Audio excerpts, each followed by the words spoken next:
علیکم ورحمۃ اللہ وبرکاتہ۔ عالم اسلام کے مسلمانوں کے لیے ایک زبردست خوشخبری۔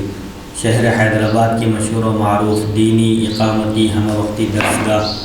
جامعہ انواریہ کے زیر اہتمام قرآن مجید کی تفسیر کے علاوہ احادیث شریفہ و فقہ کی مشہور و معروف معتبر و مستند صحاح ستہ کو ملا کر جملہ 25 کتابوں کی ویڈیو ریکارڈنگ کا سلسلہ شروع ہو چکا ہے۔ اسی کی ایک سنہری کڑی جامع ترمذی شریف کا درس بھی ہے جو الحمدللہ جاری و ساری ہے۔ بیات شیخ المشائخ حضرت سید محمد عبد القدیر الحسینی المعروف نورانی پاشا رحمۃ اللہ علیہ، بانی و فاؤنڈر جامعہ انواریہ و باب العلم انواریہ ایجوکیشنل سوسائٹی حیدرآباد۔ سب سے پہلے حدیث شریف عربی میں پڑھی جائے گی، اس کا ترجمہ کیا جائے گا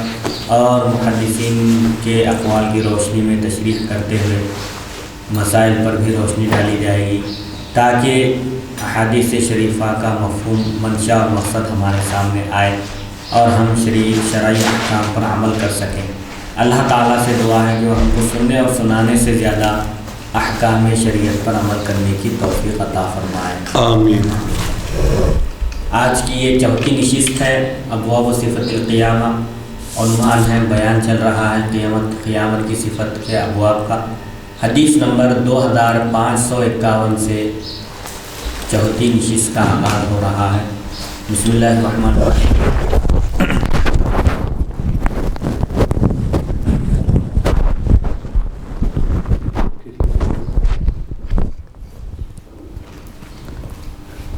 حدیث نمبر 2551۔ بسم اللہ الرحمن الرحیم۔ حدثنا ابو بکر بن ابی النضر حدثنا ابو النضر حدثنی ابو عقیل عبداللہ بن عقیل حدثنی ابو عقیل عبداللہ بن عقیل حدثنا عبداللہ بن یزید حدثنی ربیعۃ بن یزید وعطیۃ بن قیس عن عطیۃ السعدی وکان من اصحاب النبی صلی اللہ علیہ وسلم قال قال النبی صلی اللہ علیہ وسلم لا يبلغ العبد ان يكون من المتقین حتى يدع ما لا بأس به حذرا لما به بأس۔ هذا حدیث حسن غریب لا نعرفه الا من هذا الوجہ۔ حضرت عطیہ سعدی رضی اللہ عنہ سے مروی ہے، نبی کرم صلی اللہ علیہ وسلم نے ارشاد فرمایا،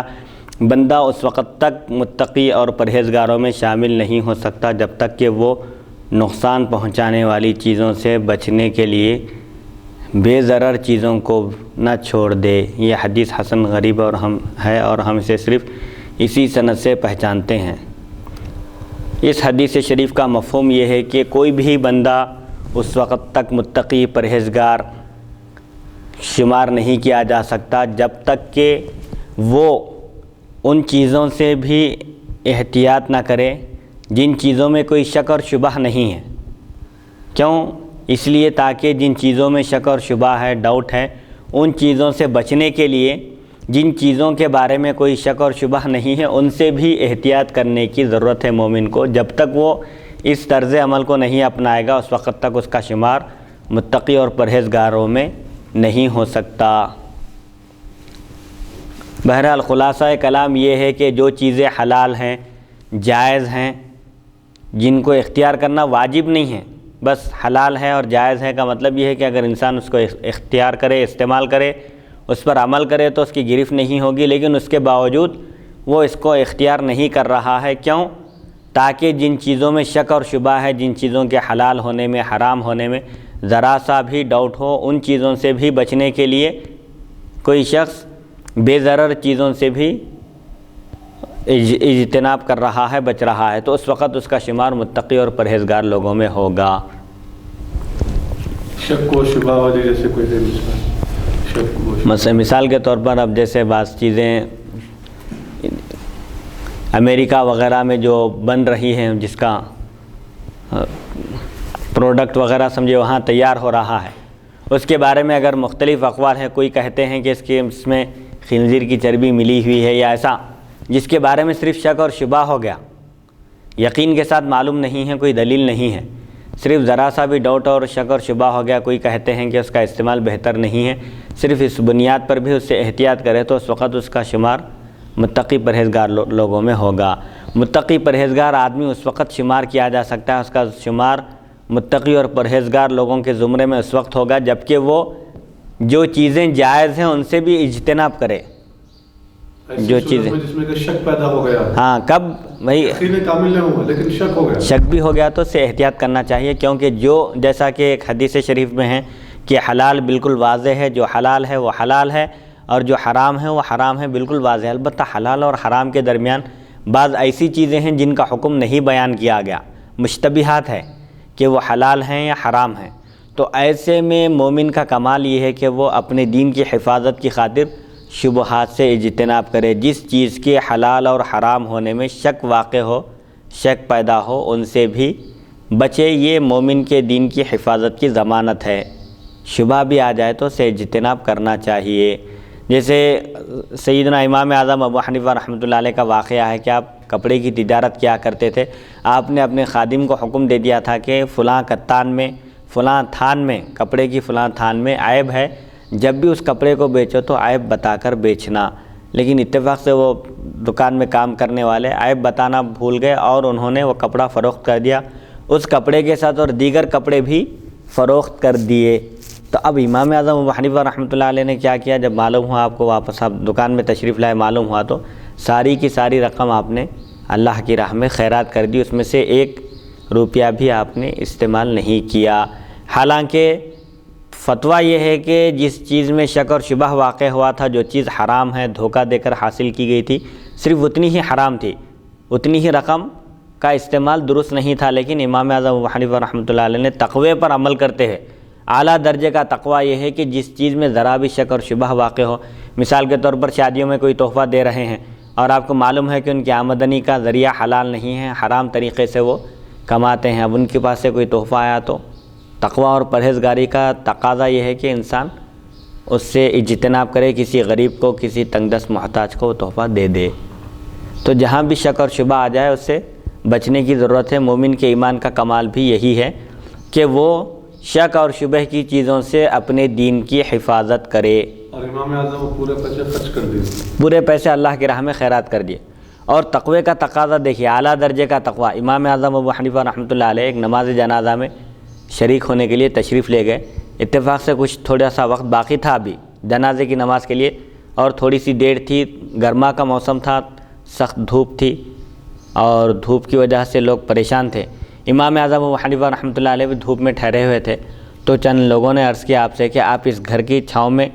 آ جائیے تاکہ دھوپ کی حرارت سے، سورج کی تمازت اور اس کی تپش سے محفوظ رہیں۔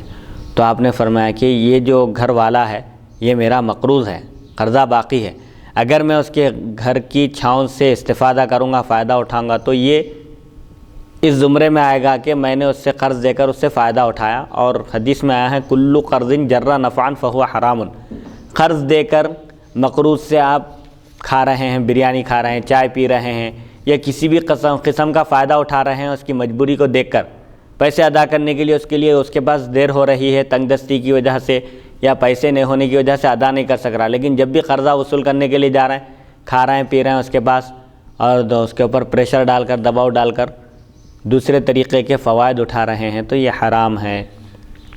ہاں کسی کا طرز عمل یہ ہے کہ بھئی کوئی بھی آتے ہیں تو چائے پلاتا ہے، وہ خاطر تواضع کرتا ہے، اپنی استطاعت کے مطابق اچھا سلوک کرتا ہے، یہ ایک الگ چیز ہے، لیکن اس ضمن میں اگر کوئی فائدہ اٹھا رہا ہے، مقروض ہے، کیسا بھی قرضہ باقی ہے، لہٰذا اس کے بعد جا کے کھانا چاہیے، اس کے چیزوں سے استفادہ کرنا چاہیے، تو یہ بالکل شریعت میں درست نہیں ہے کہ مقروض کی مجبوری کا فائدہ اٹھاتے ہوئے اس کا استحصال کرنا اور دوسرے طریقے سے ان فوائد کو حاصل کرنا، جو قرض دیا تھا قرض کے ضمن میں فوائد حاصل کرنا حرام ہے۔ تو امام اعظم کا اعلیٰ درجے کا تقوی دیکھیے، اس کے گھر کی چھاؤں میں ٹھہرنے کو بھی آپ نے تقوی کے خلاف سمجھا، حالانکہ عذر شرع اجازت ہے، چھاؤں ہے، اور آپ چھاؤں کا استعمال کرنے سے اس کی ملکیت میں یا اس کی کسی چیز میں کوئی نقص اور کمی بھی واقع نہیں ہو رہی ہے، اس کے باوجود آپ نے اعلیٰ درجے کا تقوی پیش کیا۔ بزرگان دین کے طریقے کو اپنانے کی ضرورت ہے کہ ان لوگوں کے تقوی اور ان کے کمال درجے کا تقوی ان کے پاس تھا، جس کی وجہ سے اللہ تعالیٰ نے ان کی مقبولیت رکھی۔ حدیث نمبر 2552، حدثنا عباس العنبری۔ اور اس ضمن میں ایک واقعہ حضرت شیخ الاسلام عارف باللہ مولانا حافظ محمد انوار اللہ فاروقی رحمۃ اللہ علیہ، بانی جامع نظامیہ و بانی دائرۃ المعارف کا بھی ہے کہ آپ کو سرکاری ملازمت حاصل تھی اور اس دور میں سرکاری ملازمت کو افتخار کا ذریعہ سمجھا جاتا تھا کہ جو سرکاری ملازم ہوتے تھے ان کی ایک پوزیشن ہوتی تھی معاشرے میں، سماج میں، سوسائٹی میں ان کا ایک مقام ہوتا تھا۔ تو حضرت شیخ الاسلام بانی جامعہ رحمۃ اللہ علیہ کو سرکاری ملازمت حاصل تھی محکمہ مالگزاری میں۔ ایک مرتبہ آپ کے پاس ایک رشوت کی فائل، سود کی ایک فائل آپ کے پاس بھیجی گئی جس کو نقل کر کے دینا تھا، تو آپ نے فوراً استعفیٰ پیش کر دیا کہ کیونکہ سود حرام ہے، لکھنا لکھانا اور اس میں مدد کرنا یہ سب حرام کے زمرے میں آتے ہیں، یہ کہہ کر آپ نے سرکاری ملازمت سے استعفیٰ دے دیا۔ تو اس وقت کے افسر بالا نے جو آپ کے اخلاق سے اور آپ کی روحانی کردار سے متاثر تھا، اس نے کہا کہ آپ کا خیال رکھا جائے گا اور آپ کے پاس اس طرح کی کوئی فائل آئندہ نہیں بھیجی جائے گی، آپ کے دین کا، آپ کے مذہب کا اور آپ کی دیانت داری کا ہم لحاظ رکھیں گے۔ تو آپ نے یہ فرمایا کہ آپ جب تک رہیں گے میرے ساتھ یہ رعایت کریں گے، اور آپ کا جو پوسٹ ہے وہ ہمیشہ کوئی بھی اس پر نہیں رہتے، کوئی نہ کوئی بدلتے رہتے ہیں۔ آپ کے بعد اگر کوئی دوسرا افسر آیا تو مجھے توقع نہیں ہے کہ وہ میرے ساتھ اس طرح کی رعایت کرے گا، لہذا میں ایسی نوکری ہی نہیں کروں گا، کہہ کر آپ نے وہ نوکری ہی چھوڑ دی تھی۔ یہ اعلیٰ درجے کا تقویٰ ہے۔ تو بہرحال بزرگان دین کے جو واقعات ہیں اور ان کی جو زندگی ہے، انہوں نے جو کردار پیش کیا اپنی زندگی میں، اسلامی تعلیمات کا نمونہ جو ہمارے سامنے پیش کیا، ضرورت اس بات کی ہے کہ ہم ان نمونوں کو اختیار کریں اور ان پر عمل کریں۔ حدیث نمبر 2552، حدثنا عباس العنبری حدثنا ابو داود حدثنا عمران القطان عن قتادة عن یزید بن عبد اللہ بن الشخیر عن حنظلة الاسیدی قال قال رسول اللہ صلی اللہ علیہ وسلم لو انکم تکونون کما تکونون عندی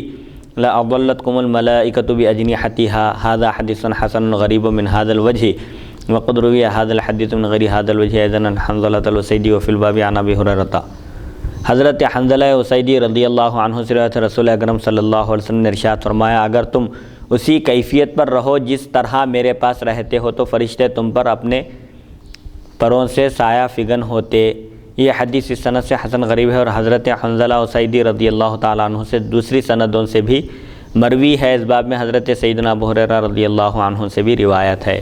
اس حدیث شریف میں حضور اکرم صلی اللہ علیہ وسلم یہ فرماتے ہیں کہ تمہاری میری بارگاہ میں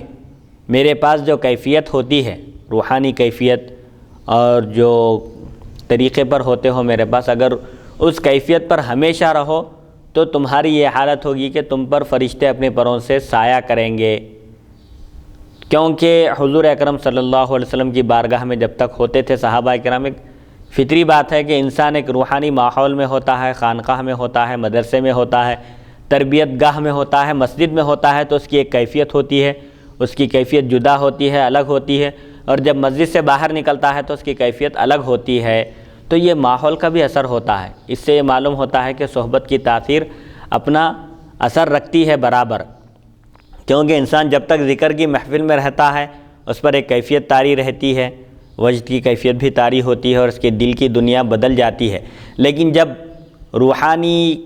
ماحول سے نکل کر جب باہر آتا ہے، دنیا کے ماحول میں آتا ہے، تو پھر دنیا کی رنگینیوں میں گم ہو جاتا ہے، دنیا کی بھول بھلیوں میں گم ہو جاتا ہے، اور دنیا کی زیب و زینت کو دیکھ کر اس کی نگاہوں سے آخرت کے مناظر اور روحانی مناظر اوجھل ہو جاتے ہیں۔ اسی لیے حضور اکرم صلی اللہ علیہ وسلم ارشاد فرماتے ہیں، اگر تم میرے پاس جس کیفیت میں ہوتے ہو،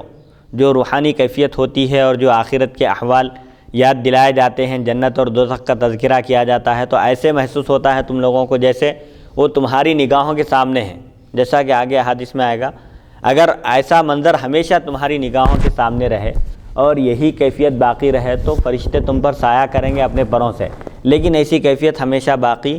نہیں رہ سکتی، کیونکہ انسان جب تک روحانی ماحول میں رہتا ہے اس پر ایک الگ کیفیت ہوتی ہے، اور جب روحانی ماحول سے باہر نکلتا ہے تو اس کی کیفیت بدل جاتی ہے۔ حدیث نمبر 2553، حدثنا یوسف بن سلمان ابو عمرو البصری حدثنا حاتم بن اسماعیل عن محمد بن عجلان عن القعقاع عن ابی صالح عن ابی ہریرہ عن النبی صلی اللہ علیہ وسلم ان لکل شیء شرۃ ولکل شرۃ فترۃ فإن صاحبها سدد وقارب فرجوه وإن أشير إليه بالأصابع ولا تعدوه هذا حدیث حسن صحیح غریب من هذا الوجه وقد روی عن انس بن مالک عن النبی صلی اللہ علیہ وسلم انه قال بحسب امرئ من الشر ان يشار إليه بالأصابع في دین او دنیا الا من عصمہ اللہ۔ حضرت سیدنا ابو ہریرہ رضی اللہ عنہ سے روایت ہے، رسول اکرم صلی اللہ علیہ وسلم نے ارشاد فرمایا کہ ہر ایک چیز کی ایک خوشی اور وہ شادمانی ہوتی ہے، یعنی ایک حدت تیزی ہوتی ہے ہر ایک چیز کی ایک، اور ہر خوشی کے لیے ایک سستی ہے، یعنی ہر تیزی سے اور شدت کے ساتھ فوراً جو چیز عمل میں آتی ہے، وجود میں آتی ہے، پھر وہ ٹھنڈی پڑ جاتی ہے، فطور آ جاتا ہے، اس کا ایک زمانہ ہوتا ہے، اس کا بھی ایک وقت ہوتا ہے۔ مطلب یہ ہے کہ انسان کبھی کوئی کام شروع کرتا ہے تو اس میں پھرتی دکھاتا ہے، چستی کے ساتھ کرتا ہے، لیکن یہ پھرتی اور چستی بہت جلدی ٹھنڈی پڑ جاتی ہے اس کی، اور اس کو بریک لگ جاتا ہے۔ اگر کسی شخص کے ساتھ ایسا ہو، پس جو شخص سیدھا رہا اور اس نے میانہ روی اختیار کی تو تم اس کی بہتری کی فرجو ہو، تم اس کی بہتری کی امید رکھو۔ مطلب یہ ہے کہ ایک شخص بالکل اپنے اندر تبدیلی لانے کے لیے مذہبی احکام پر عمل کرنا شروع کیا، اور اس میں شدت عام طور پر ہوتا ہے، کلو جدید لذیذ، جیسے کہا جاتا ہے کہ ہر نئی چیز لذیذ ہوتی ہے، اور جب کسی ملازم کا کہیں تقرر ہوتا ہے تو شروع میں ابتدا میں اپنی تیزی، پھرتی، چستی دکھاتا ہے اور اپنے جوہر دکھاتا ہے، لیکن چند دن گزرنے کے بعد اس کے اندر وہ نشاط اور وہ چستی باقی نہیں رہتی۔ ایسا نہیں ہونا چاہیے، انسان کو میانہ روی اختیار کرنا چاہیے، اعتدال کو ملحوظ رکھتے ہوئے ہر ایک کام کو اعتدال کے ساتھ، میانہ روی کے ساتھ انجام دینا چاہیے۔ مثال کے طور پر ایک شخص کو عبادت کا شوق ہوا، سمجھے، شروع کیا عبادت، پہلی رات میں ہی 500 رکعت نفل ادا کیا، سمجھے، یہ سلسلہ چند دن تک جاری رہا، اس کے بعد سستی آ گئی، 500 جا کے 400 ہو گئے، پھر 300 ہو گئے، پھر 200 ہو گئے، پھر 100 پر آ گیا، مثال کے طور پر یہ۔ تو عام طور پر جب انسان کسی کام کا آغاز کرتا ہے تو اس میں پھرتی دکھاتا ہے،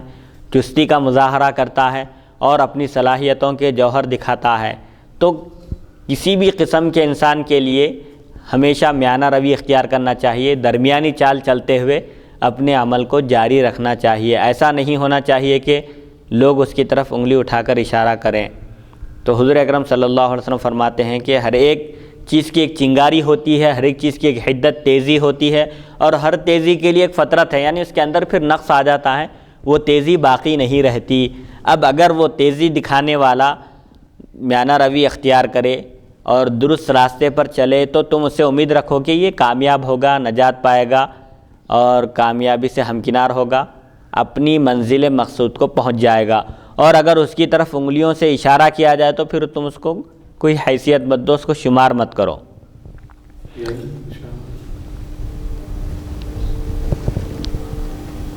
انگلیوں سے اشارہ کیا جائے بولے تو اب آگے اسی حدیث میں بات بتائی جا رہی ہے کہ کسی بھی آدمی کے برے ہونے کے لیے کافی ہے کہ اس کی طرف انگلیوں سے اشارہ کیا جائے،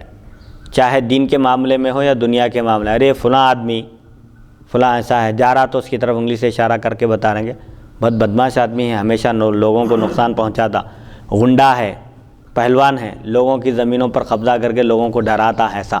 تو آدمی کے برے ہونے کے لیے یہی کافی ہے کہ اس کی طرف انگلیوں سے اشارہ کیا جائے، اس پر انگلیاں اٹھیں، چاہے دین کے معاملے میں ہو یا دنیا کے معاملے میں۔ وہ آدمی برا ہے، اس کے برے ہونے کے لیے اتنا ہی کافی ہے، زبان سے بولنا ضروری نہیں ہے، خالی انگلی سے اشارہ بھی کر کے بتائے دین کے معاملے میں ایسا ہے، دنیا کے معاملے میں ایسا ہے، تو سمجھیے کہ وہ آدمی برا ہے۔ دین کے معاملے میں یا دنیا کے معاملے میں، یعنی آدمی کے برا ہونے کے لیے اتنا ہی کافی ہے کہ خواہ وہ معاملہ دین کا ہو یا دنیا کا ہو، انگلیوں سے اس کی طرف اشارہ کیا جا رہا ہے، دین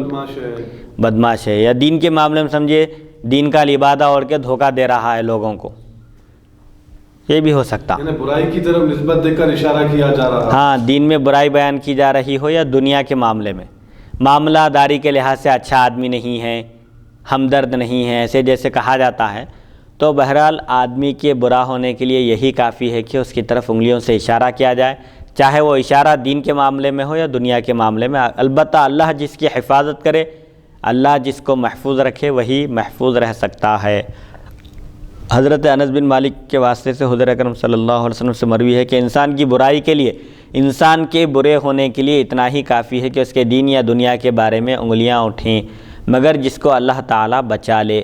اللہ جس کی حفاظت فرماتا ہے، جس کو اپنی پناہ میں لے لیتا ہے، حفاظت میں لے لیتا ہے، اس کی طرف کوئی انگلی نہیں اٹھا سکتا، چاہے دین کے معاملے میں ہو یا دنیا کے معاملے میں۔ خوش نصیب انسان. جی. ہائے ہائے سبحان اللہ. حدیث نمبر 2554. حدثنا محمد بن بشار حدثنا يحيى بن سعيد حدثنا سفيان عن أبي يعلى عن الربيع بن خثيم عن عبد الله بن مسعود قال خط لنا رسول الله صلى الله عليه وسلم خطا مربعا وخط في وسط الخط خطا وخط خارج من الخط خطا وحول الذي في الوسط خطوطا فقال هذا ابن آدم وهذا أجله محيط به وهذا الذي في الوسط الإنسان وهذه الخطوط عروضه إن نجا منه ينهشه هذا والخط الخارج العمل. هذا حدیث صحیح. حضرت عبداللہ بن مسعود رضی اللہ تعالی عنہ سے روایت ہے نبی اکرم صلی اللہ علیہ وسلم نے ایک مربع یعنی چوکور لکیر کھینچی. چوکور ڈبہ بنایا آپ نے ایک, اس لکیر کے درمیان ایک اور لکیر کھینچی, اس سے باہر بھی ایک لکیر کھینچی, پھر درمیان والی لکیر کے ارد گرد کئی لکیریں کھینچی اور فرمایا یہ انسان ہے اور یہ اس کا وقت موت اسے گھیرے ہوئے ہے اور یہ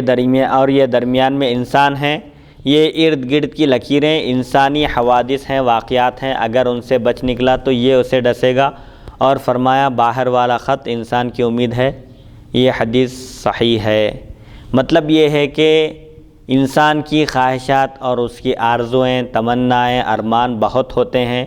انسان لمبی لمبی امیدیں لگا کر بیٹھا ہوا رہتا ہے, جبکہ اس کی موت ان امیدوں تک پہنچنے سے پہلے ہی اس کو موت آ دبوچ لیتی ہے اور انسان غفلت کی حالت میں دنیا سے رخصت ہوتا ہے. اسی لیے احادیث شریفہ میں امیدوں کو کم کرنے کی تعلیم دی گئی ہے. انسان جتنی امیدیں کم کرے گا اس کی توجہ آخرت کی طرف ہوگی, جنت کی نعمتوں کی طرف ہوگی. اللہ اور اس کے رسول کی خوشنودی حاصل کرنے کے لیے وہ اپنی خواہشات پر عمل کرنے کے بجائے شرعی احکام پر عمل کرے گا, اللہ اور اس کے رسول کو راضی کرنے والے کام کرے گا, اور آخرت میں کامیابی کے لیے وہ بھرپور کوشش کرے گا. لہذا حضور اکرم صلی اللہ علیہ وسلم نے ایک تمثیل کے ذریعے بتا دیا کہ انسان کی امیدیں اور اس کے ارمان اور اس کی آرزوئیں, تمنائیں بہت ہوتی ہیں, لیکن ان آرزوؤں اور تمناؤں کو پانے سے پہلے ہی انسان کی موت واقع ہو جاتی ہے. لہذا جہاں تک ہو سکے امیدوں کو کم کرنے کی کوشش کرے. دنیا میں رہنا ہے لیکن کیسے؟ جس طرح سمندر میں کشتی ہوتی ہے, بغیر پانی کے کشتی نہیں چل سکتی, ایسے ہی مومن دنیا میں آنے کے بعد دنیا سے کنارہ کشی اختیار کر کے زندگی نہیں گزار سکتا. دنیا میں رہتے ہوئے برائی کے ماحول میں رہ کر اپنے دامن کو برائی سے بچاتے ہوئے زندگی گزارنا, یہی انسانیت کا کمال ہے. حدیث نمبر 2555. حدثنا قتيبة حدثنا ابو عوانة عن قتادة عن انس قال قال رسول الله صلى الله عليه وسلم يهرم ابن آدم ويشب منه اثنتان الحرص على المال والحرص على العمر. هذا حدیث صحیح. حضرت انس بن مالک رضی اللہ عنہ سے روایت ہے, رسول اکرم صلی اللہ علیہ وسلم نے ارشاد فرمایا انسان بوڑھا ہو جاتا ہے اور اس کی دو چیزیں جوان رہتی ہیں. انسان بوڑھا ہونے کے باوجود اس کے دل میں دو چیزیں جوان رہتی ہیں, شباب پر رہتی ہیں. پہلی چیز مال کی حرص اور دوسری چیز عمر کی حرص. یہ حدیث صحیح ہے. یعنی انسان بوڑھا ہو جاتا ہے لیکن اس کے باوجود اس کے دل سے دو چیزوں کی محبت نہیں جاتی. عمر میں زیادتی چاہتا ہے اور مال کی حرص بھی باقی رہتی ہے. اس ضمن میں ایک دلچسپ واقعہ بزرگان دین نے بیان کیا کہ حضرت سلیم چشتی رحمۃ اللہ علیہ ایک بزرگ ایک بادشاہ کے پاس پہنچے تھے. بادشاہ نے ایک اشرفیوں کی ایک تھیلی نظر کی, آپ کی خدمت میں پیش کی, تو آپ نے قبول کرنے سے انکار کر دیا. تو وہاں پر علماء ظاہر بھی تھے, علماء سو جو ہمیشہ دربار میں رہا کرتے ہیں, جن کی وجہ سے دین کو نقصان بھی پہنچا ہے, جو صرف دنیا کی زیب و زینت کو ترجیح دیتے تھے. ایسے بھی علماء گزرے ہیں ہر دور میں. تو اس وقت ایک عالم نے, درباری عالم نے کہا کہ آپ اس نظر کو قبول کرنے سے انکار کر رہے ہیں, جبکہ حدیث شریف میں آیا ہے کہ انسان بوڑھا ہو جاتا ہے. وہ بزرگ عمر رسیدہ ہو گئے تھے. انسان بوڑھا ہو جاتا ہے لیکن دو چیزیں جوان رہتی ہیں, مال کی محبت اور عمر کی زیادتی. مال کی بھی حرص باقی رہتی ہے بلکہ شباب پر ہوتی ہے بوڑھا ہونے کے باوجود. حدیث شریف تو غلط نہیں ہو سکتی اور آپ قبول کرنے سے انکار کیوں کر رہے ہیں؟ حدیث کا مفہوم تو غلط نہیں ہو سکتا. تو بزرگ فرمائے کہ آپ نے حدیث شریف تو پڑھ لی لیکن اس کا مفہوم نہیں سمجھے۔ اس کا مفہوم کیا ہے؟ انسان بوڑھا ہو جاتا ہے لیکن دو چیزیں جوان رہتی ہیں۔ کوئی بھی بچہ جوان کب ہوتا ہے؟ پیدا ہونا شرط ہے اس کے لیے پہلے، پیدا ہونے کے بعد جو مختلف مراحل ہیں، اس کا بچپن گزرے گا، بچپن کے بعد پھر وہ جوان ہوگا، شباب کی منزل میں داخل ہوگا۔ تو شباب کی منزل میں داخل ہونے کے لیے، جوان ہونے کے لیے پیدا ہونا شرط ہے۔ تو ہمارے دل میں مال کی محبت پیدا ہوئی ہی نہیں، جوان ہونے کا سوال کیسے پیدا ہوگا؟ سبحان اللہ۔ تو حدیث شریف پڑھنا الگ ہے، اس کے مفہوم کو اور شارع علیہ السلام کے مزاج اور منشے کو سمجھنا، یہ بھی اللہ تعالیٰ کی عطا ہی سے حاصل ہو سکتی ہے چیز، کسب سے حاصل نہیں ہو سکتی۔ قرآن کے معانی اور مفاہیم، احادیث شریفہ کے معانی اور مفاہیم اور مطالب ہر ایک پر نہیں کھلتے۔ صرف یہ حضور اکرم صلی اللہ علیہ وسلم کی اتباع کرنے سے، آپ کی محبت سے قرآن کے اسرار اور معارف اور حقائق منکشف ہوتے ہیں۔ صوفیاء کرام پر جو منکشف ہوتے تھے اس کی وجہ یہی تھی کہ وہ حضور اکرم صلی اللہ علیہ وسلم کی ایک ایک سنت پر عمل کیا کرتے تھے اور اتباع رسول کا کامل نمونہ انہوں نے اپنی زندگیوں کو بنایا تھا، اسی لیے ان پر قرآنی معانی اور مفاہیم کھل جاتے تھے۔ قرآن مجید کے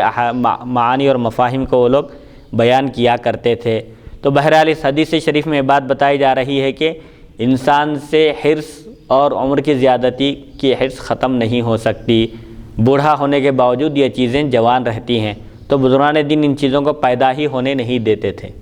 سبحان۔ حدیث نمبر 2556، حدثنا ابو ہریرہ محمد بن فراس البصری حدثنا ابو قتیبہ سلم بن قتیبہ حدثنا ابو العوام وهو عمران القطان عن قتادة عن مطرف ابن عبد الله بن الشخير عن أبيه قال قال رسول الله صلى الله عليه وسلم مثل ابن آدم وإلى جنبه 99 منية إن أخطأته المنايا دفع في الحرم۔ هذا حدیث حسن صحیح۔ حضرت عبداللہ بن شخیر رضی اللہ عنہ سے روایت نبی اکرم صلی اللہ علیہ وسلم نے ارشاد فرمایا، انسان کی صورت اس حال میں بنائی گئی ہے کہ اس کے پہلو میں 99 آرزویں ہیں، تمنائیں ہیں، اگر آرزوؤں سے بچ نکلے تو بڑھاپے میں جا گرتا ہے۔ یہ حدیث حسن صحیح ہے۔ ہر ایک انسان کے دل میں خواہشات کا، آرزوؤں کا، ارمانوں کا ایک سمندر ہے۔ اسی لیے شاعر کہتا ہے انسان یہ چاہتا ہے کہ اس کی ہر خواہش پوری ہو۔ یہ دنیا میں ممکن نہیں ہے، جنت میں جو چاہتا ہے وہ ہوتا ہے، آنن فانن سیکنڈوں میں ہو جاتے ہیں وہاں کام۔ تو یہ دنیا قید خانہ ہے مومن کے لیے، یہاں جہاں تک ہو سکے آرزوؤں کو کم کرے۔ ہر خواہش پوری ہونا یہ ضروری نہیں ہے۔ شاعر کہتا ہے ہزاروں خواہش ایسی کہ ہر خواہش پر دم نکلے، بہت نکلے میرے ارماں مگر پھر بھی کم نکلے۔ یعنی انسان کی یہ فطرت ہے اور یہ عادت ہوتی ہے، ہر ایک انسان یہ چاہتا ہے کہ وہ جو چاہے وہ ہو جائے۔ یہ تو صرف اللہ کی شان ہے، کن فیکن، جو چاہتا ہے وہ ہوتا ہے۔ لیکن بندے کے لیے ضروری نہیں ہے کہ دنیا میں عیش و عشرت کی زندگی چاہے اور اس کو میسر آ جائے، آسائش اور راحت چاہے۔ یہ دنیا قید خانہ ہے اور قید خانے میں راحت کا کوئی تصور نہیں۔ جیل میں رہتے ہوئے قیدی کیا سہولتوں کا تصور کر سکتا ہے؟ ایسے ہی مومن کے لیے دنیا قید خانہ ہے، مصیبت کی جگہ ہے، آزمائش کی جگہ ہے۔ مومن کے ایمان کا کمال یہ ہے کہ وہ اللہ کی تقسیم پر راضی رہے۔ بہت سارے لوگ شکوے شکایتیں کرتے ہیں، اللہ فلاں کی قسمت اچھی لکھا، فلاں کی تقدیر میں یہ لکھا، ہماری تقدیر میں کیا ہے؟ ہماری تقدیر میں اگر اللہ نے مصیبت لکھی ہے، آزمائش لکھی ہے، فقر و فاقہ لکھا ہے، ہم اللہ کی مرضی پر اگر راضی رہیں گے تو اللہ تعالیٰ بھی ہم سے خوش ہوگا، اور اللہ کی خوشنودی سے بڑھ کر دنیا میں کوئی چیز نہیں ہے۔ ورضوان من اللہ اکبر، اللہ کی جانب سے اگر بندے کے لیے تھوڑی سی بھی خوشنودی حاصل ہو جائے، اللہ راضی ہو جائے بندے سے، تو وہ بندہ کامیاب ہے۔ دنیا کی عیش و عشرت، دنیا کی یہ دولت، مال و دولت کچھ کام آنے والے نہیں ہیں۔ کوئی پوسٹ، کوئی بادشاہ ہے، وقت تھا اپنے زمانے کا، تو اس کی بادشاہی بھی اس کو کام نہیں آئے گی۔ یوم لا ينفع مال ولا بنون الا من اتى اللہ بقلب سلیم، کہ قیامت کا دن ایسا ہوگا جہاں پر نہ مال کام آئے گا، نہ اولاد کام آئے گی، نہ رشتہ دار ایک دوسرے کا ساتھ دیں گے، بلکہ وہاں پر صرف عمل صالح، انسان کا نیک عمل کام آئے گا۔ قلب سلیم لانے والے ہی نجات پائیں گے۔ لہٰذا ہم کو چاہیے کہ اللہ نے ہمارے مقدر میں جو رکھا ہے، ہماری تقدیر میں جو لکھا ہے، ہم کو اس پر راضی رہنا چاہیے، تاکہ اللہ تعالیٰ بھی ہم سے راضی ہو جائے۔ اس سے پہلے ایک حدیث شریف گزر چکی ہے کہ اللہ تعالیٰ فرماتا ہے میں بندے کے لیے اگر مصیبت لکھوں اور بندہ اس پر راضی ہو جائے تو اس کے لیے رضامندی ہے، اور جو ناراضگی کا اظہار کرے، جزا فضا کرے، گلا شکوہ کرے، لوگوں کے سامنے بولتے ہوئے پھرے، تو اس بندے سے اللہ تعالیٰ ناراض ہو جاتا ہے، اور جس بندے سے اللہ تعالیٰ ناراض ہو جاتا ہے اس کا دین بھی تباہ ہو جاتا ہے، اس کی دنیا بھی تباہ ہو جاتی ہے، اور اس کی آخرت بھی تباہ ہو جاتی ہے۔ لہذا انسان اگر اس کی آرزویں پوری بھی اگر ہو جائیں تب بھی بڑھاپا تو ایک ایسی حقیقت ہے جس سے کوئی انکار نہیں کر سکتا۔ بڑھاپے کے بعد پھر کوئی اور مرحلہ نہیں ہے، اس کے بعد انسان قبر کی طرف رواں دواں ہوتا ہے۔ لہذا ہر ایک انسان کو چاہیے، ہر ایک مومن کو چاہیے کہ وہ اپنی آرزوؤں کو کم کرے اور اپنی خواہشات پر عمل کرنے کے بجائے رسول اکرم صلی اللہ علیہ وسلم کے بتائے ہوئے طریقے کو اختیار کرے، تاکہ دنیا میں بھی کامیاب رہے اور آخرت میں بھی کامیاب رہے۔ حدیث نمبر 2557، حدثنا حناد حدثنا قبیصۃ عن سفیان عن عبد اللہ بن محمد بن عقیل عن الطفیل بن ابی بن کعب عن ابیہ قال کان رسول اللہ صلی اللہ علیہ وسلم اذا ذهب ثلث الليل قام فقال یا ایھا الناس اذکروا اللہ جاءت الراجفہ تتبعها الرادفہ جاء الموت بما فيه جاء الموت بما فيه قال ابی فقلت یا رسول اللہ انی اکثر الصلاة علیک فکم اجعل لك من صلاتي قال ما شئت قلت الربع قال ما شئت فإن زدت فهو خير به قلت فالنصف قال ما شئت وإن زدت فهو خير قلت فثلثي قال ما شئت فإن زدت فهو خير قلت أجعل لك الصلاة كلها قال إذن تكفى همك ويغفر ذنبك هذا حدیث حسن۔ حضرت ابی بن کعب رضی اللہ عنہ سے روایت ہے، جب رات کا تہائی حصہ گزر جاتا، جب رات کے 2/3 حصے گزر جاتے، مثال کے طور پر 12 گھنٹے کی رات ہے سمجھیے، 8 گھنٹے جب گزر جاتے رات شروع ہونے کے بعد، تو رسول اکرم صلی اللہ علیہ وسلم اٹھ جاتے، کھڑے ہو جاتے اور فرماتے، رات میں نیند سے بیدار ہو جاتے اور تہجد کی نماز کے لیے کھڑے ہوتے آپ، اور نصیحت فرماتے، کوئی ساتھ میں ہوتے تو فرماتے، اے لوگو اللہ تعالیٰ کو یاد کرو، اے لوگو اللہ تعالیٰ کو یاد کرو، اللہ کا ذکر کرو، قیامت کا پہلا نفخہ آ چکا۔ قیامت کی نشانیاں، قیامت کی ایک نشانی یہ بھی ہے کہ حضور اکرم صلی اللہ علیہ وسلم جب تشریف لائیں گے دنیا میں، حضور فرمائیں کہ مجھے اور قیامت کو اس طرح بھیجا گیا ہے، بلکہ آپ 2 انگلیوں کے اشارے سے فرمائیں، 2 انگلیوں کو اٹھا کر بتا کر فرمائیں، یہ جیسے 2 انگلیاں ہیں نا، اس میں جو فاصلہ ہے بس اتنا فاصلہ ہے، اور 1400 سال کا عرصہ گزر چکا ہے، وہ فاصلہ ابھی باقی ہے۔ تو حضور اکرم صلی اللہ علیہ وسلم کی آمد مبارک، آپ کی بعثت مبارکہ خود قیامت کی ایک نشانی ہے۔ قیامت سے پہلے آپ تشریف لائیں گے، بلکہ قیامت کی نشانیوں میں بتایا گیا تھا۔ تو حضور اکرم صلی اللہ علیہ وسلم فرماتے ہیں کہ قیامت کا پہلا نفخہ آ چکا، دوسرا نفخہ اس کے تابع ہوگا، 2 سور پھونکے جائیں گے قیامت کے دن، ایک سور پھونکا جائے گا تو سب ہلاک ہو جائیں گے، پھر دوسرا سور پھونکا جائے گا تو سب زندہ ہو جائیں گے۔ موت اپنی ہولناکیوں کے ساتھ آ پہنچی، موت اپنی سختیوں کے ساتھ آ چکی ہے۔ موت کی جو سختی ہے انسان برداشت نہیں کر سکتا، روح جب نکلتی ہے تو بے انتہا تکلیف ہوتی ہے۔ اب حضرت ابی فرماتے ہیں، ابی ابن کعب، میں نے عرض کیا یا رسول اللہ صلی اللہ علیہ وسلم، میں آپ پر کثرت سے درود شریف پڑھتا ہوں، میں کس قدر درود شریف پڑھا کروں، درود شریف کے لیے میں کتنا وقت نکالوں؟ میری عادت ہے کہ میں کثرت سے آپ کی خدمت اقدس میں درود مبارک پڑھتا ہوں۔ تو حضور اکرم صلی اللہ علیہ وسلم نے فرمایا جتنا چاہو، تمہاری مرضی، تم جتنا چاہو وقت مقرر کر سکتے ہو درود شریف پڑھنے کے لیے۔ میں نے عرض کیا 1/4 پورے دن کے 4 حصے کر کے 1 حصہ درود شریف میں گزار دوں؟ آپ صلی اللہ علیہ وسلم نے ارشاد فرمایا جتنا چاہو، اگر اور زیادہ کرو تو بہتر ہے، اور زیادہ وقت دو درود کے لیے تو اور بہتر ہے۔ میں نے عرض کیا نصف، آدھا دن؟ آپ نے فرمایا جتنا چاہو، البتہ زیادہ اور زیادہ کرو تو بہتر ہے۔ میں نے عرض کیا 2/3؟ آپ نے فرمایا اور جتنا چاہو تم اضافہ کر سکتے ہو، زیادہ کرو تو بہتر ہی ہے۔ میں نے عرض کیا میں سارے کا سارا وظیفہ آپ کے لیے کیوں نہ کر دوں؟ آپ نے فرمایا تب تو تمہارے غموں کی کفایت ہوگی اور تمہارے گناہ بخش دیے جائیں گے۔ تو حضور اکرم صلی اللہ علیہ وسلم کے ایک صحابی کے اس عمل سے معلوم ہوتا ہے کہ درود شریف کے لیے وقت مقرر کرنا یا جیسی بھی سہولت ہو درود شریف کا اہتمام کرنا چاہیے۔ یہ صحابہ کی سنت ہے۔ اللہ تعالیٰ نے بھی قرآن مجید میں درود پاک پڑھنے کا حکم دیا ہے، درود شریف کی مجلس بھی منعقد کرنا درست ہے، اور درود شریف کے لیے وقت نکالنا یہ بھی صحابہ کی سنت ہے۔ جیسا کہ حضور اکرم صلی اللہ علیہ وسلم کی خدمت میں عرض کیے تو آپ نے فرمایا کہ جتنا زیادہ وقت تم درود شریف پڑھنے میں صرف کرو گے خیر و برکت ہی ہوگی، بلکہ اللہ تعالیٰ تمہارے گناہوں کے لیے کافی، وہ تمہارے غموں کے لیے کافی ہوگا، تمہارے غم دور کر دے گا، غم زائل ہو جائیں گے اور تمہارے گناہ بھی بخش دیے جائیں گے درود شریف کی برکت سے۔ رنج و غم بھی دور ہوں گے اور گناہ بھی بخش دیے جائیں گے۔ تکلیف ایک ہی بات ہے، ایک ہی بات ہے،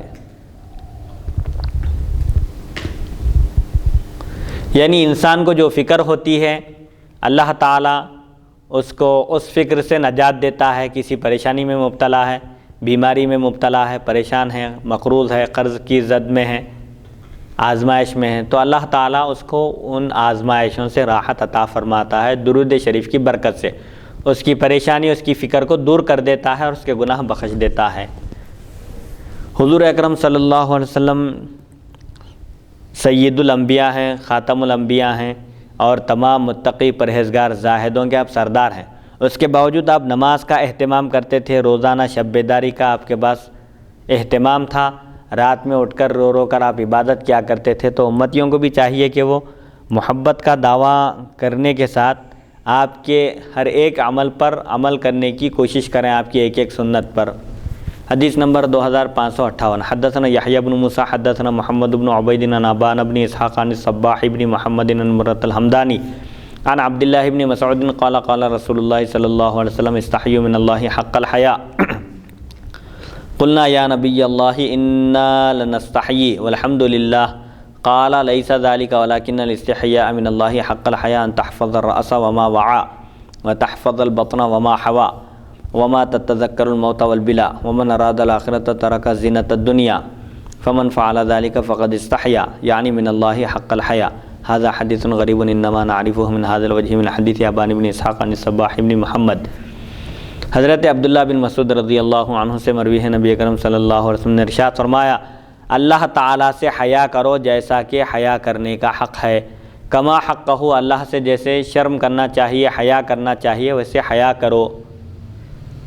ہم نے عرض کیا، صحابہ فرماتے ہیں ہم نے عرض کیا یا رسول اللہ صلی اللہ علیہ وسلم ہم حیا کرتے ہیں اور توفیق عطا فرمانے پر تمام تعریف اللہ تعالیٰ ہی کے لیے ہے۔ ہم حیا کرتے ہیں اللہ سے، صحابہ عرض کیے کہ ہم تو اللہ سے حیا کرتے ہیں اور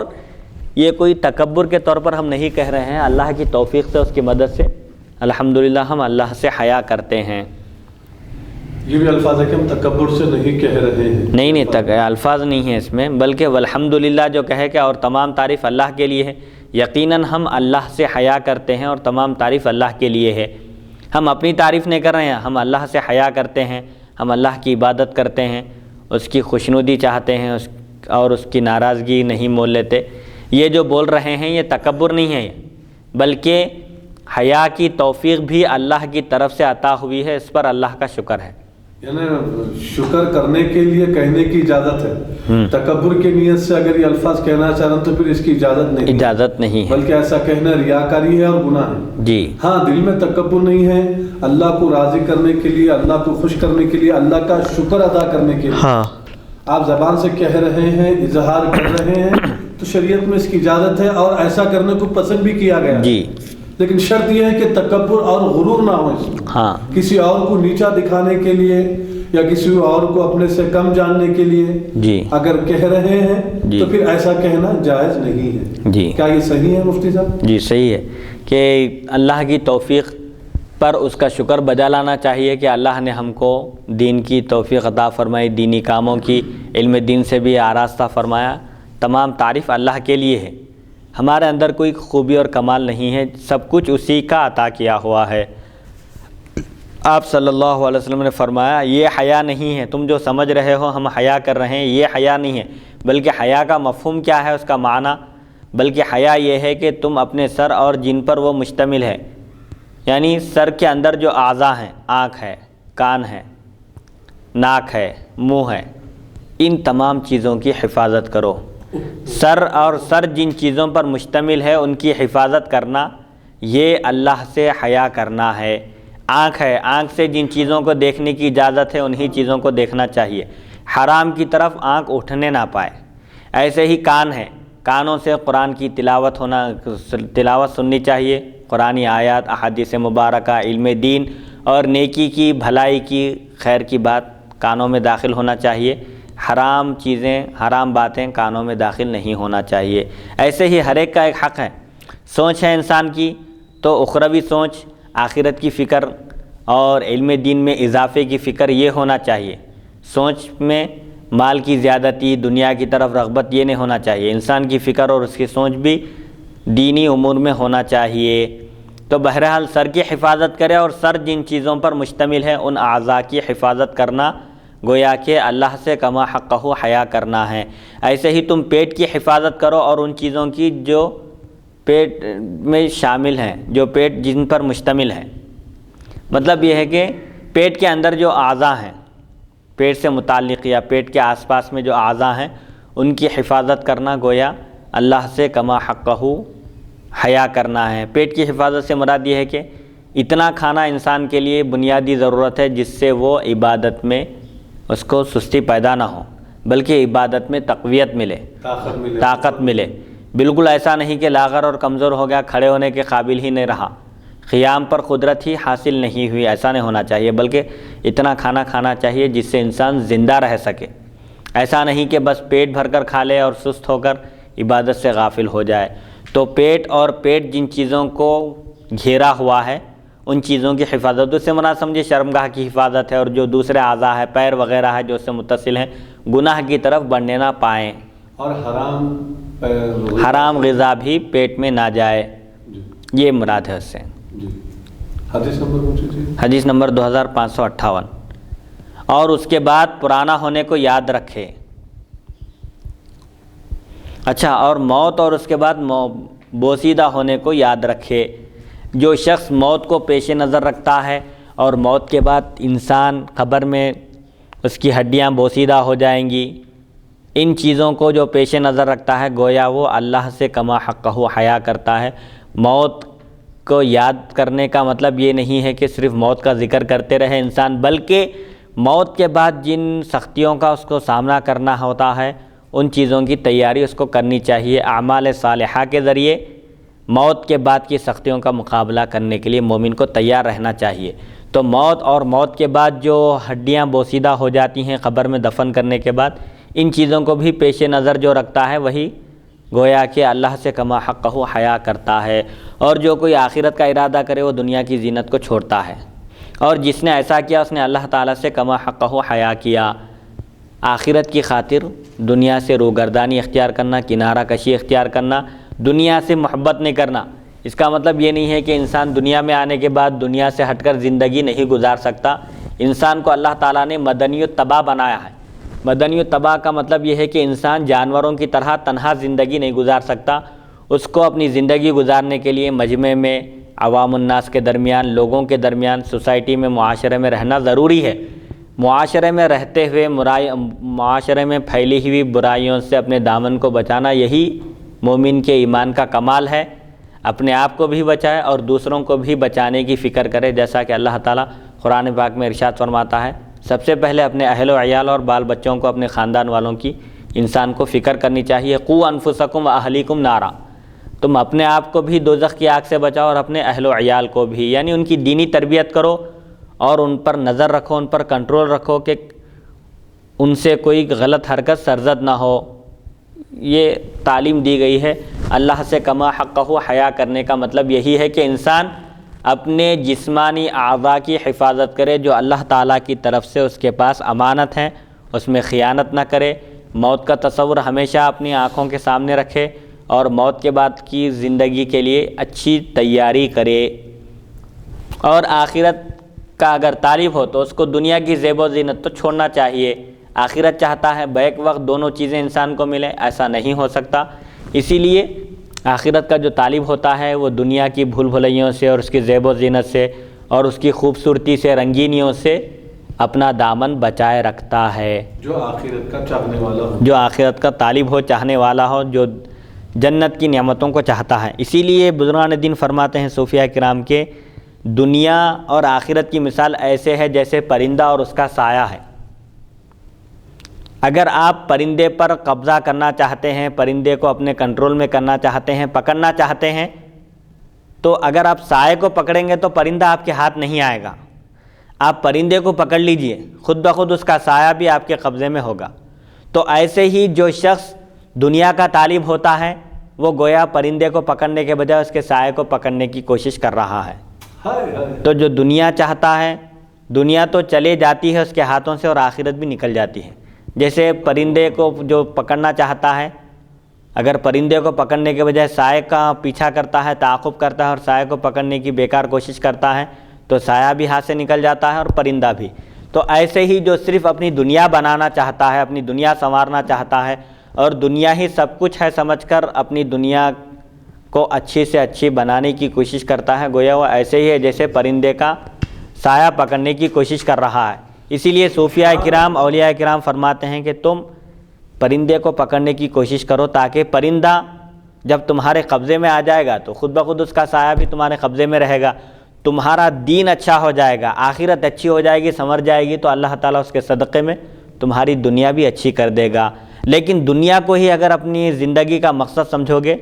تو دنیا تو تباہ ہو ہی جائے گی، آخرت بھی تباہ ہو جائے گی۔ تو بزرگان دین کی یہ جو تعلیمات ہیں وہ عین قرآن مجید اور احادیث شریفہ کا خلاصہ اور نچوڑ ہیں۔ اچھی جامع حدیث ہے جی۔ حدیث نمبر 2559، حدثنا سفیان بن وکیع حدثنا عیسی بن یونس عن ابی بکر بن مریم وحدثنا عبداللہ بن عبد الرحمن حدثنا عمرو بن عون حدثنا ابن المبارک عن ابی بکر بن ابی مریم عن ضمرۃ بن حبیب عن شداد بن اوس عن النبی صلی اللہ علیہ وسلم قال الکیس من دان نفسه عمل لما بعد الموت والعاجز من اتبع نفسه هواها وتمنى على الله، هذا حدیث حسن ومعنى قوله من دان نفسه يقول يحاسب نفسه في الدنيا قبل أن يحاسب يوم القيامة، ويروى عن عمر بن الخطاب قال حاسبوا أنفسكم قبل أن تحاسبوا وتزينوا للعرض الأكبر وإنما يخف الحساب يوم القيامة على من حاسب نفسه في الدنيا، ويروى عن ميمون بن مهران قال لا يكون العبد تقيا حتى يحاسب نفسه كما يحاسب شريكه من أين مطعمه وملبسه۔ حضرت شداد بن اوس رضی اللہ عنہ سے مروی ہے، رسول اکرم صلی اللہ علیہ وسلم نے ارشاد فرمایا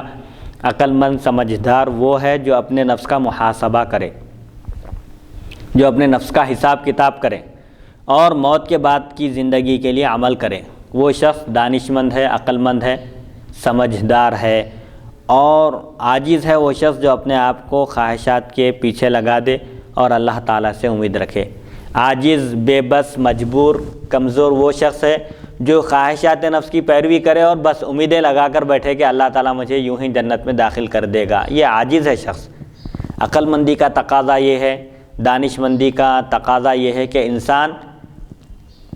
اپنے نفس کا محاسبہ کرے، اپنے نفس کا حساب کتاب کرے اور موت کے بعد والی زندگی کے لیے تیاری کرے۔ اور بے بسی اور مجبوری یہ ہے کہ انسان خواہشات نفس پر چلے، خواہشات نفس کی پیروی کرے، ہر ایک خواہش پوری کرے اور اللہ تعالیٰ سے امید لگائے رکھے، یہ عاجز اور بے بس شخص ہے۔ عقل مندی کا تقاضا یہی ہے کہ مومن ایک ایک عمل کا، اپنے ایک ایک گھنٹے کا، ایک ایک منٹ کا حساب کرے۔ بزرگان دین نے اس کا طریقہ بتایا ہے کہ رات میں سونے سے پہلے غور کرے کہ میں صبح اٹھنے کے بعد سے اب تک میں کیا کیا کیا، مجھے کیا کرنا چاہیے تھا اور کیا نہیں کرنا چاہیے تھا۔ نمازوں سے حساب شروع کرے، فجر کی نماز ادا ہوئی یا نہیں، پھر ظہر کی نماز، پھر عصر، مغرب، عشاء، پھر ان نمازوں کے درمیان کیا کیا گناہ مجھ سے صادر ہوئے۔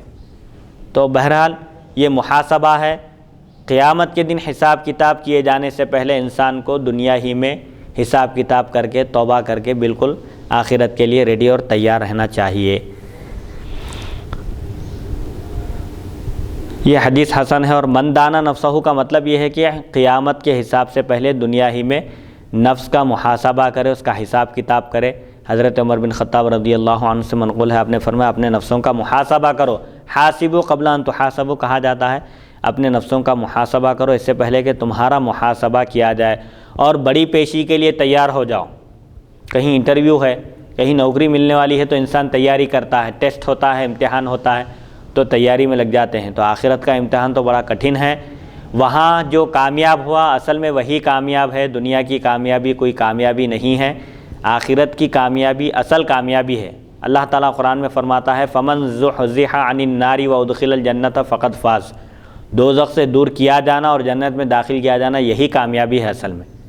سبحان۔ تو بڑی پیشی کے لیے اپنے آپ کو تیار کر لو، قیامت کے دن اللہ کی بارگاہ میں پیش ہونا ہے، ایک ایک عمل کا وہاں حساب دینا ہے، اس کے لیے تیار ہو جاؤ۔ قیامت کے دن اس آدمی کا حساب آسان ہوگا جس نے دنیا میں ہی اپنا حساب کر لیا۔ جو دنیا میں اپنے نفس کی نگرانی کیا، کنٹرول کیا اور اس کو اس کی خواہشات پر چلانے کے بجائے اللہ اور اس کے رسول کی خوشنودی کی طرف اس کا رخ موڑ دیا، تو ایسے شخص کا حساب کتاب بھی قیامت کے دن آسان ہوگا، کیونکہ جو دنیا میں اپنا حساب کتاب کرتا ہے، ظاہر بات ہے گناہ اگر اس سے ہوئے ہیں فوراً توبہ کر لیتا ہے، اللہ کی بارگاہ میں رجوع ہوتا ہے، اور اگر عبادتوں میں کوتاہی ہوئی ہے، فرائض چھوٹ گئے ہیں، تو پھر ان کی قضا کرتا ہے، چاہے وہ روزہ ہو یا نماز ہو یا کسی بھی قسم کی فرض عبادت ہو، اس کا اہتمام کرتا ہے۔ تو جو دنیا میں اپنا حساب کتاب کرتا ہے، نفس کی نگرانی کرتا ہے، اس سے غافل نہیں رہتا، اس شخص کا حساب بھی قیامت کے دن آسان ہوگا۔ میمون بن مہران سے منقول ہے، آپ نے فرمایا بندہ اس وقت تک متقی شمار نہیں کیا جا سکتا جب تک کہ وہ اپنے نفس کا محاسبہ نہ کرے، جس طرح اپنے شریک سے محاسبہ کرتا ہے، ڈانٹ ڈپٹ کرتا ہے، پوچھتا ہے کہ اس نے کہاں سے کھایا اور کہاں سے پہنا۔ جیسے عام طور پر دنیا میں بھی یہ مشاہدہ ہم دیکھتے ہیں، ہم یہ منظر کے، کوئی اگر اپنے پیسے تجارت میں انویسٹ کرتا ہے، سرمایہ کاری میں لگاتا ہے، تو اپنے پارٹنر سے حساب کتاب کرتا ہے کہ اصل مال کتنا تھا اور کتنا فروخت ہوا، اس کا منافع کیا آیا، اور پھر تم اس میں کیا کیا تصرف کیے۔ جیسے ایک پارٹنر اپنے دوسرے پارٹنر سے حساب کتاب کرتا ہے، ایسے ہی جب تک بندہ اپنے نفس سے محاسبہ نہ کرے، اس کی سرزنش نہ کرے، اس کی نگرانی نہ کرے، اس وقت تک ان متقی بھی شمار نہیں کیا جا سکتا۔ اس لیے بزرگان دین صوفیاء کرام اپنے نفس کا محاسبہ کیا کرتے تھے، اور ہمیشہ نفس کی جانب سے نفس کو متہم ہی رکھتے تھے، یعنی نفس کی بدی اور اس کے مکر و فریب کو پہچاننا یہ آسان بات نہیں ہے۔ کبھی نفس گناہ کو بھی نیکی کی شکل میں پیش کرتا ہے، تو نفس کی دسیسہ کاریوں کو، یعنی اس کے دھوکوں کو پہچاننا بھی ہر ایک کے بس کی بات نہیں ہے۔ یہ بزرگان دین نفس کا علاج کیا کرتے تھے، اس کا علاج معالجہ کرتے تھے، روحانی طبیب تھے۔ نفس کی جو بیماریاں ہوتی تھی، صوفیاء کرام اور اولیاء کرام خانقاہوں میں یہی فریضہ انجام دیا کرتے تھے کہ سب سے پہلے نفس کا تخلیہ کرتے تھے، برائیوں سے اس کو پاک کرتے تھے، اس کے بعد پھر اس کا تحلیہ کرتے تھے۔ جیسے طریقہ ہے عام طور پر کہ گھر میں چونا ڈالنا ہوتا ہے، آپ کیا کرتے ہیں، پہلے سب سامان وغیرہ نکالتے ہیں اور پھر گھر کو صاف ستھرا کرتے ہیں، پھر اس کو ڈیکوریشن کرتے ہیں، پینٹ کرتے ہیں، چونا کرتے ہیں۔ تو ایسے ہی نفس کے اندر جو خرابیاں ہیں، حسد ہے، کینہ ہے، بغض ہے، نفرت ہے، اور مختلف قسم کی جو بیماریاں ہیں، حرص ہے، لالچ ہے، دنیا کی محبت ہے، ان چیزوں سے پاک کر کے پھر ذکر و اذکار کے ذریعے، عبادتوں کے ذریعے، تلاوت کے ذریعے، درود شریف کی کثرت کے ذریعے نفس کو محلہ کیا جاتا ہے، اس کا تحلیہ، یعنی اس کو آراستہ کرتے ہیں، پاکیزہ بناتے ہیں۔ یعنی کیا ہے، جو شخص دنیا میں اپنے نفس کا محاسبہ کرتا ہے، اس کا حساب آسان ہوتا ہے۔ حدیث نمبر حدیث نمبر 2559۔ بسم اللہ الرحمن الرحیم۔ حدیث نمبر 2560۔ حدثنا محمد بن احمد وهو ابن مدویہ حدثنا القاسم بن الحکم العرانی حدثنا عبید اللہ بن الولید الوصافی عن عطیہ عن ابی سعید قال دخل رسول اللہ صلی اللہ علیہ وسلم مصلاہ فرآ ناسا کأنہم یکتشرون قال اما انکم لو اکثرتم ذکر ہاضم اللذات شغلکم عما ارى فاکثروا من ذکر ہاضم اللذات الموت فإنه لم يأتي على القبر يوم الا تكلم فيقول انا بیت الغربة انا بیت الوحدة وانا بیت التراب وانا بیت الدود فإذا دفن العبد المؤمن قال له القبر مرحبا واهلا ما ان كنت لأحب من يمشي على ظهري إلي فإذ وليتك اليوم وصرت إلي فسترى صنيعي بك فيتسع له مد بصره يفتح له باب من الجنة وإذا دفن العبد الفاجر أو الكافر قال له القبر لا مرحبا ولا أهلا أما إن كنت لأبغض من يمشي على ظهري إلي فإذ وليتك اليوم وصرت إلي فسترى صنيعي بك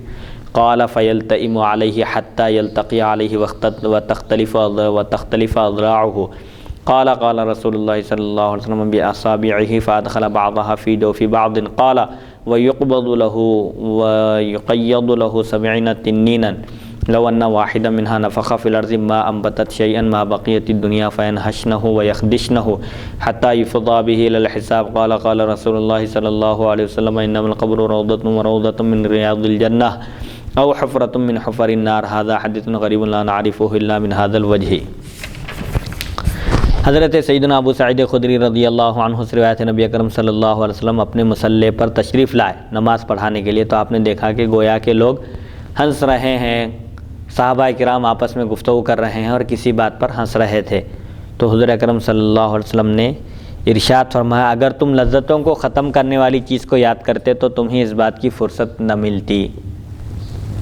یعنی موت کو اگر یاد کرتے تو یہ ہنسنے کا موقع بھی نہیں آتا تھا، جو تم ہنس رہے ہو موت کا ذکر تمہاری نظروں سے اوجھل ہو چکا ہے، اگر تم ہٹ چکا ہے، اگر تم لذتوں کو ختم کرنے والی چیز کو یاد کرتے تو تمہیں اس بات کی بھی فرصت نہیں ملتی، جو آرام سے فرصت میں بیٹھے ہوئے گفتگو کرتے ہوئے جو انسان چوکنا رہتا ہے، موت کا تصور اس کے پیش نظر ہوتا ہے، وہ اس بات کی فکر میں لگا ہوا رہتا ہے کہ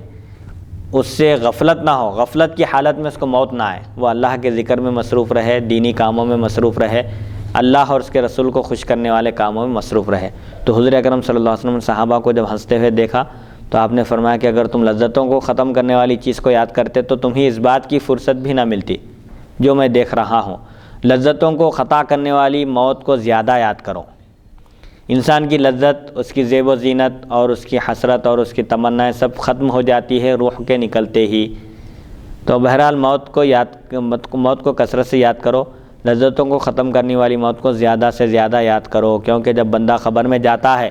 تو زبان حال سے قبر یہ کہتی ہے میں مسافرت کا گھر ہوں، یعنی تنہائی کا گھر ہوں، میں مسافرت کا گھر ہوں، میں تنہائی کا گھر ہوں، میں مٹی کا گھر ہوں، میں کیڑوں کا گھر ہوں۔ اور جب مومن بندہ دفن کیا جاتا ہے، مومن بندے کو جب قبر میں دفن کیا جاتا ہے تو قبر کہتی ہے تیرا آنا مبارک ہو، تو اپنے ہی گھر آیا،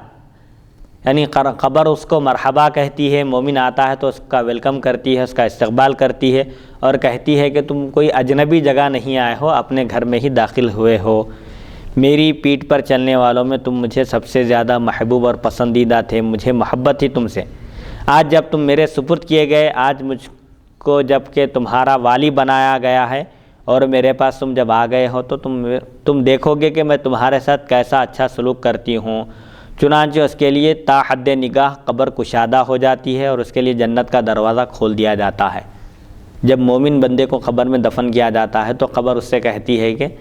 زمین پر چلنے والوں میں تم مجھے سب سے زیادہ محبوب اور پسندیدہ تھے، مومن ہونے کی حیثیت سے اللہ کی فرما برداری کرتے تھے، اب تم میرا سلوک دیکھو گے کہ میں تمہارے ساتھ کیسا سلوک کرتی ہوں، کتنا اچھا سلوک کرتی ہوں، یہ کہہ کر قبر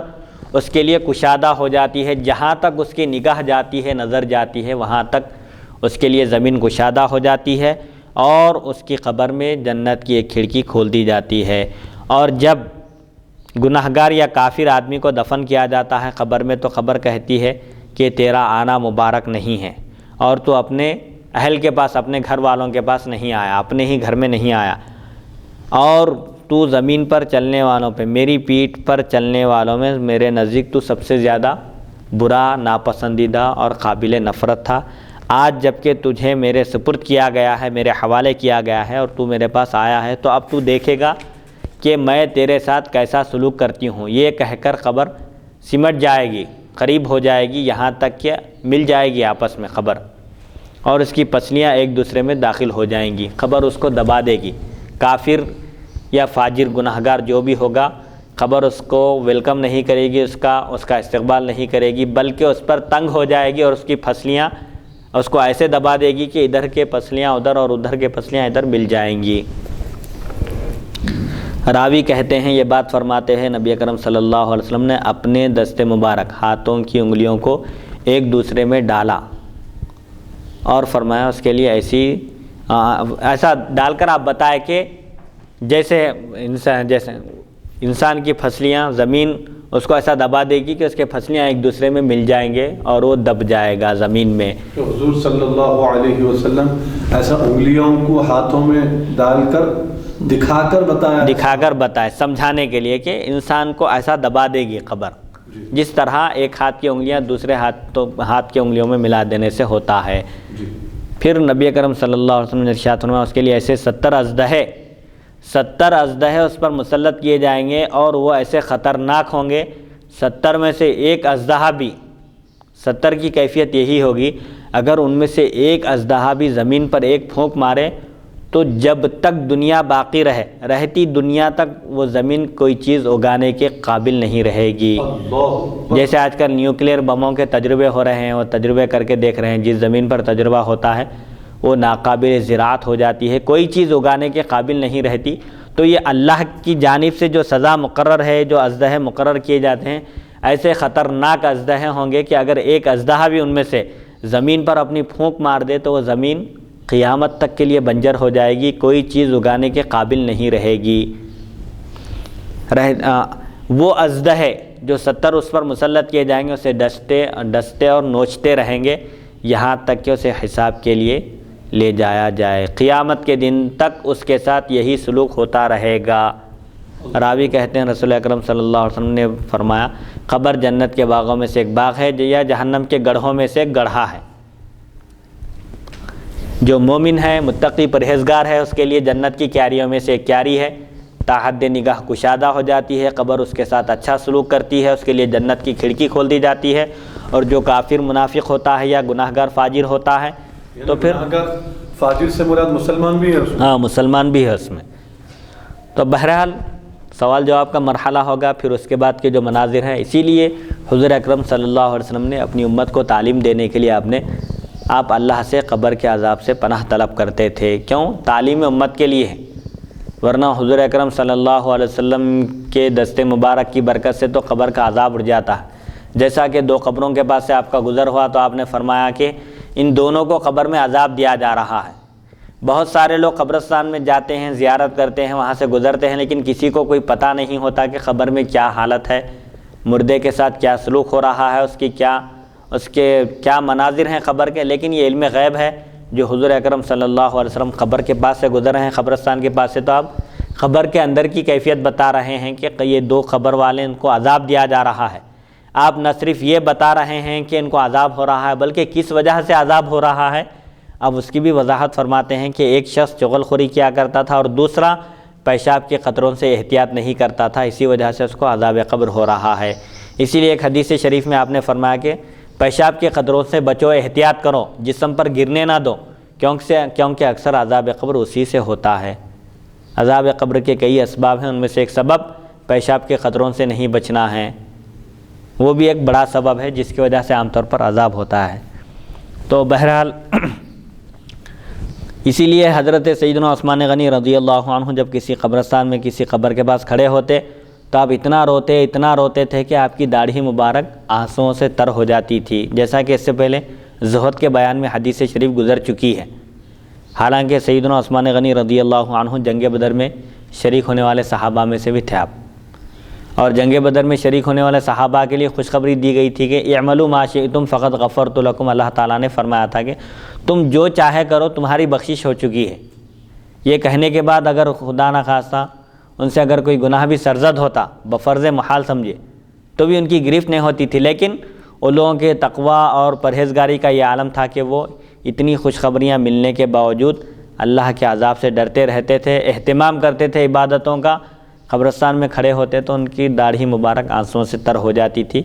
اس وقت کسی نے پوچھا کہ جنت اور دوزخ کا بھی تذکرہ ہوتا ہے لیکن آپ کی یہ کیفیت نہیں ہوتی، اتنا نہیں روتے، تو آپ نے فرمایا کہ میں نے حضور اکرم صلی اللہ علیہ وسلم کو ارشاد فرماتے ہوئے سنا کہ قبر آخرت کی منازل میں سے سب سے پہلی منزل ہے، پہلا ٹیسٹ ہے، اس میں کامیاب ہو گیا تو انسان آگے بڑھنے کی اس کو گنجائش رہے گی، آگے کے مراحل اس کے لیے آسان ہوں گے، لیکن جو قبر کی منزل میں ہی اٹک گیا، پھنس گیا، اس کے لیے اس کے بعد کے منازل بہت سخت ترین ہوں گے۔ اسی لیے میں قبر کے پاس جب کھڑا ہوتا ہوں تو روتا ہوں، فرمائے۔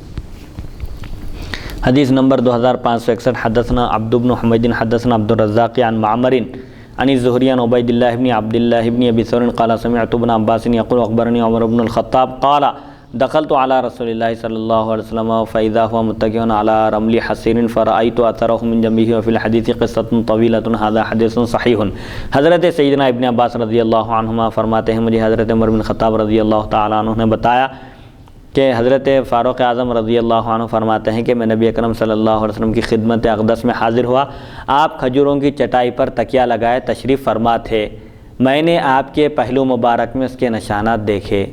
اب ایک قصہ ہے اس حدیث میں ایک طویل، وہ یہ ہے کہ ایک مرتبہ حضرت فاروق اعظم رضی اللہ عنہ حضور اکرم صلی اللہ علیہ وسلم کی خدمت اقدس میں حاضر ہوئے. آپ چٹائی پر آرام فرما رہے تھے. حضرت عمر حاضر ہوئے تو آپ اٹھ کر بیٹھے تو آپ کی پشت مبارک پر پہلو میں پیچھے حصیر کے کاڑیوں کے وہ نشان اتر گئے تھے, پڑ گئے تھے. آپ کرتا وغیرہ پہنے ہوئے نہیں تھے. تو حضرت عمر رضی اللہ عنہ نے کاڑیوں کے نشان دیکھ کر آپ کی آنکھوں سے آنسو رواں ہو گئے اور عرض کیا کہ آپ سید الکونین ہیں, دونوں جہاں کے آپ سردار ہیں. ہم ظاہری بادشاہت کرنے والوں کو عیش و عشرت کی زندگی گزارتے ہوئے دیکھ رہے ہیں. آپ ہم خادموں کو حکم فرمائیے تو ہم آپ کے لیے قیصر و کسریٰ سے بھی بہترین ساز و سامان اور بستر وغیرہ فراہم کرنے کی سعادت حاصل کریں گے. آپ صرف حکم فرمائیے. تو حضور اکرم صلی اللہ علیہ وسلم نے ارشاد فرمایا کہ یہ تو دنیا ہے, میری مثال دنیا میں ایسی ہے جیسے ایک مسافر ہے جو کسی مقام پر دوران سفر کے دوران تھوڑی دیر آرام کرنے کے لیے, سستانے کے لیے ایک درخت کے نیچے اترا, تھوڑی دیر آرام کیا اور پھر وہاں سے چل پڑا درخت کو چھوڑ کر. تو بتانا مقصد یہ ہے کہ انسان دنیا میں ہمیشہ رہنے کے لیے نہیں آیا. مومن کو دنیا میں ایسے رہنا ہے جیسے ایک مسافر ہوتا ہے. مسافر سفر میں ہمیشہ نہیں رہتا بلکہ اس کا سفر ایک دن یہ ختم ہونے والا ہے اور حقیقی منزل میں اس کو اترنا ہے. تو حضور اکرم صلی اللہ علیہ وسلم اپنی امت کو یہ تعلیم دے رہے ہیں کہ دنیا کی مشقت کو, مصیبت کو مصیبت مت سمجھو, اللہ کی طرف سے ایک آزمائش سمجھ کر اس پر صبر کرو اور جہاں تک ہو سکے آخرت کی تیاری کرو. جس جگہ ہمیشہ رہنا ہے اس کو آباد کرنے کی کوشش کرو. یہ دنیا تو بہرحال گزر جاتی ہے اور انسان کوئی بھی دنیا میں ہمیشہ رہنے کے لیے نہیں آیا. اس کو جہاں ہمیشہ رہنا ہے وہاں کی فکر کرنی چاہیے, اس کو آباد کرنے کی فکر کرنی چاہیے اور اس کو بہتر سے بہتر بنانے کی کوشش کرنی چاہیے. مثال کے طور پر جس آدمی کا حقیقی مکان ہوتا ہے, مطلب جو جس مکان کا وہ مالک ہوتا ہے, اس کو اچھی طرح وہ ڈیکوریشن کرتا ہے, سجاتا ہے, لیکن کرائے کے گھر کو سجانے سے کوئی فائدہ نہیں کیونکہ آج نہیں تو کل اس کو خالی کرنا ہے. ایسے ہی کوئی اگر ٹرین میں ڈیکوریشن کرتا ہے, اس کی زیب و زینت کرتا ہے, بہترین اپنے وہ ڈبے کو کرتا ہے, تو سب اس کو بیوقوف کہیں گے. کیوں؟ کسی نہ کسی ایک اسٹیشن پر اس کو اتر جانا ہے اور یہ سب زیب و زینت کو چھوڑ دینا ہے. تو ایسے ہی یہ دنیا ہے, گزر جائے گی, ہر ایک کی گزرتی ہے, چاہے مومن ہو یا کافر ہو, امیر ہو یا غریب ہو, ہر ایک کی دنیا گزرتی ہے. لیکن سب سے اہم کمال مومن کی عقل کا امتحان بھی یہی ہے کہ وہ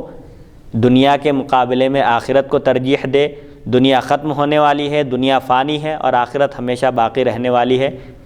آخرت کو ترجیح دینا چاہیے. حدیث نمبر 2562. اسی لیے ایک بزرگ فرمائے کہ دنیا جو ختم ہونے والی ہے, اگر یہ سونا ہو, مثال کے طور پر دنیا اگر سونا ہوتی اور آخرت اس کے مقابلے میں مٹی ہوتی اور وہ باقی رہنے والی ہے, جیسا کہ احادیث شریفہ سے سب سے ثابت ہے, اس کے باوجود میں سونے کو اختیار کرنے کے بجائے جو فنا ہونے والا ہے, ختم ہونے والا ہے, اس کے بجائے جو باقی رہنے والی ٹھیکری ہے اس کو اختیار کروں گا. حالانکہ آخرت سونا ہے اور دنیا مٹی ہے جو ختم ہو جانے والی ہے, لیکن لوگ فنا ہونے والی چیز ہی میں منہمک ہے, اسی میں اپنی پوری توانائیاں صرف کر رہے ہیں, طاقتیں صرف کر رہے ہیں. حدیث نمبر 2562. حدثنا سوید حدثنا عبداللہ عن معمر ویونس عن الزہری ان عروة بن الزبیر اخبرہ ان المسور بن مخرمۃ اخبرہ ان عمرو بن عوف وهو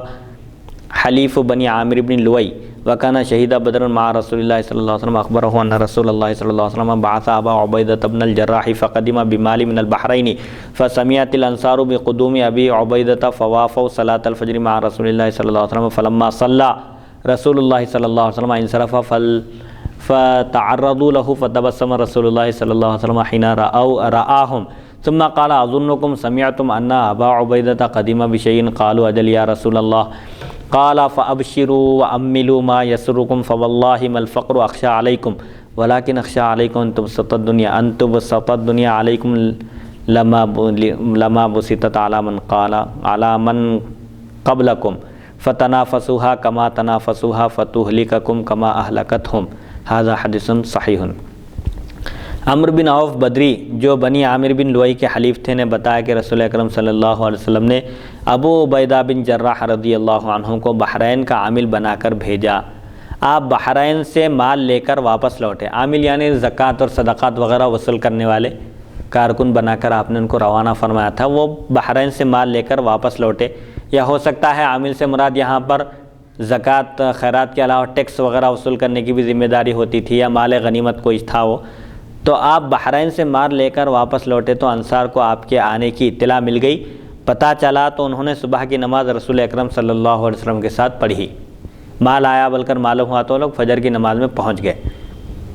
جب نماز سے فارغ ہوئے تو حضرت صلی اللہ علیہ وسلم لوگوں کی طرف رخ کر کے تشریف فرما ہوئے بیٹھ گئے۔ جب انصار آپ کے سامنے آئے تو آپ ان کو دیکھ کر مسکرا دیے، سمجھ گئے کہ پیسے آئے بلکہ معلوم ہوتے یہ لوگ آگے بول کے۔ سبحان۔ پھر فرمایا میرا خیال ہے کہ تم نے ابو عبیدہ کے بارے میں سنا کہ وہ کچھ لے کر آئے ہیں، تو انہوں نے عرض کیا ہاں۔ یہ دیکھیے ظاہر باطن ایک تھا ان کا۔